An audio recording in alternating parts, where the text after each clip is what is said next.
Hi everyone. हमने पहले एक सीरीज स्टार्ट की थी रीडिंग कॉम्प्रिहेंशन की, जिसमें हमने 8 वीडियोस दिए थे आपको, जिसमें हमने एक्सप्लेन किया था कि रीडिंग कॉम्प्रिहेंशन किसे कहते हैं और रीडिंग कॉम्प्रिहेंशन को अ, अच्छे तरीके से टैकल करने के लिए हमें किन किन चीज़ों को अपनी नज़र में रखना चाहिए।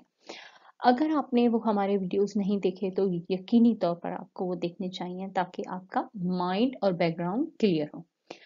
आज का जो वीडियो है इसमें हम आपके साथ कुछ एक एक्सरसाइज के ज़रिए प्रैक्टिकली वो तमाम स्टेप्स अप्लाई करेंगे, जिससे आप रीडिंग कॉम्प्रिहेंशन को प्रैक्टिकली अपने एग्जाम में ला सकें।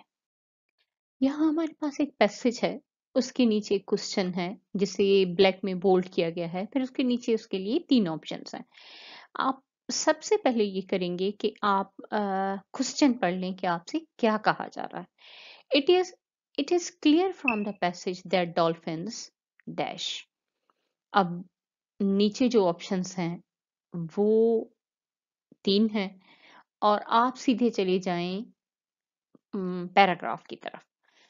Dolphins are regarded as the friendliest creatures in the sea, and stories of them helping drowning sailors have been common since Roman times. The more we learn about dolphins, the more we realize that their society is more complex than people previously imagined. They look after other dolphins when they are ill, care for pregnant mothers, and protect the weakest in the community as we do. अब यहाँ आपको dolphins के बारे में क्या पता चलता है? यहाँ एक बार आप फिर सवाल को दोहरा लें। It is clear from the passage that dolphins. यहाँ अगर आप ऑप्शंस देखें, ऑप्शन बी राइट है, have a reputation being human friendly. अगर आप पैराग्राफ का फर्स्ट सेंटेंस देखें तो उसी से आपको पता चल जाता है कि पैराग्राफ का फोकस क्या है और वो बेसिकली किस चीज पर एम्फेसाइज करना चाहते हैं। Here is another part of the same passage, and we have another question. The fact that the writer thinks that we can kill dolphins more easily than they kill us. Again, you can find 3 options, and one of them is right. Option B does not mean that we are superior to them. How we select that? We should go to paragraph again. Some scientists have suggested that dolphins have a language, but it is much more probable that they communicate with each other without needing words. Could any of these mammals be more intelligent than men? Certainly, the most common argument in favor of men's superiority over them, that we can kill them more easily than they kill us, is the least satisfactory. यहाँ आपका जवाब मौजूद है, जिससे scientist ने ये कहा है, राइटर ने ये कहा है कि क्योंकि हम उन्हें आसानी से मार सकते हैं, इसका ये मतलब हरगिज नहीं है कि we are superior to them. We have one more question. One can infer from the passage that what can we infer? इसके लिए कि हमें इस पैसेज में क्या क्या कहा गया है या कौन सी चीज मोस्ट इंपॉर्टेंट है।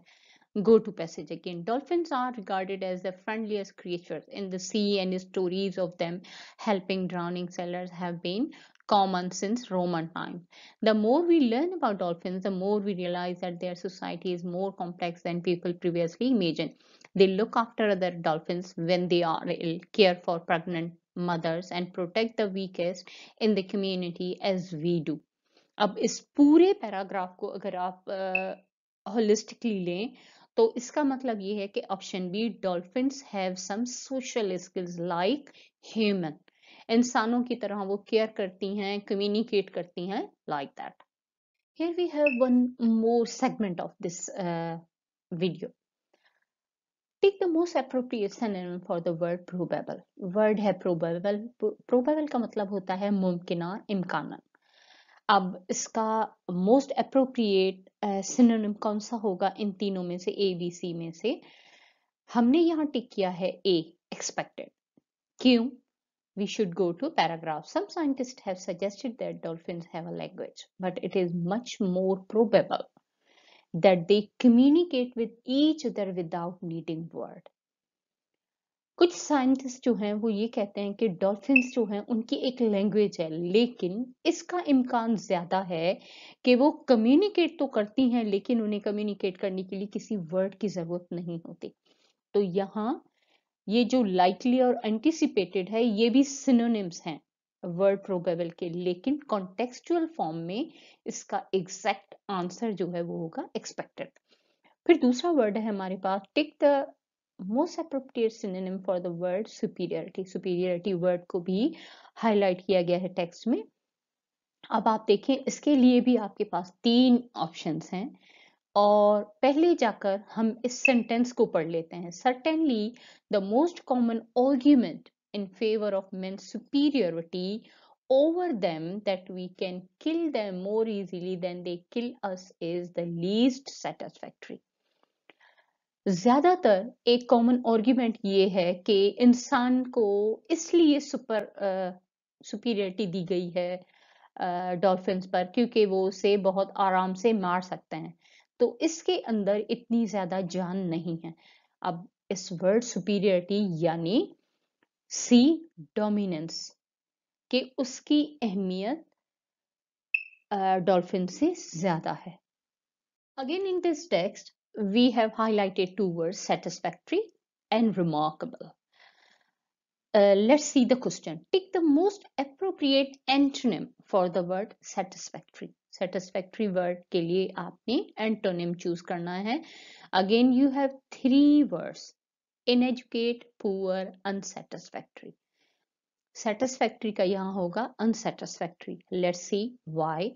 Certainly the most common argument in favor of men's superiority over them that we can kill them more easily than they can kill us is the least satisfactory. उसका हम एंटोनिम करेंगे unsatisfactory, इसलिए कि जब आपके पास जो word है और उसका उसी में प्रीफिक्स मिला हुआ है तो वो सबसे क्लोज सिनोनिम या एंटोनिम होता है। दूसरा वर्ड है हमारे पास, tick the most appropriate antonym for the word remarkable. पहले आप ये देखें कि आपके पास ऑप्शंस कौन से हैं, कॉमन प्लेस, ट्रिवियल, ऑर्डिनरी। तीनों के तीनों सिनोनिम हो सकते हैं इसके, लेकिन because we need to see the contextual meaning of anything, यहाँ है on the contrary, the more we discover about these remarkable creatures, the less we appear superior when we destroy them. Remarkable creatures, extraordinary कोई चीज।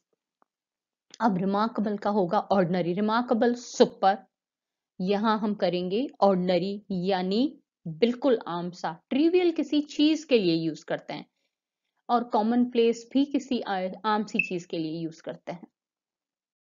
Please watch, comment, like, share, and subscribe our channel, Dr. Raza Academy and Educational Consultancy. Thanks for watching.